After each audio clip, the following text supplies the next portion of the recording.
Hey everyone, welcome back to the channel. Today we are diving into a completely different world. I collect this tiny piece of moss from my backyard. It looks quiet and completely still, right?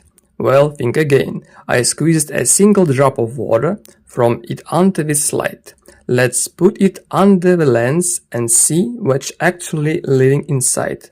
Prepare to be amazed. First up, look at these speedsters. These are ciliates. They are single-celled organisms, but don't let that fool you. They are highly active.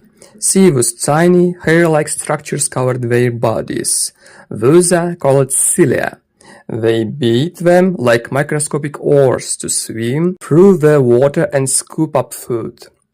They are the absolute race cars of the moss ecosystem, constantly hunting for their next meal. Now let's zoom it even closer. See those incredibly tiny dots and lines vibrating in the background? Those are bacteria. While ciliates are small, bacteria are thousands of times smaller. In the moss world, they play a huge role. They break down dead matter and serve as the primary food source for many larger microbes. What are you seeing here is the very foundation of the microscopic food web. And finally, look what I found hiding in the debris. This beautiful creature is an amoeba. Unlike our fast ciliates, the amoeba moves in slow motion. It doesn't have a fixed shape.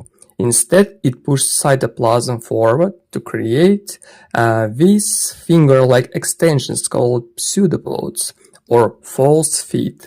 It uses them to crawl and literally wrap itself around its prey to digest it alive. Truly a fascinating, shape-shifting predator.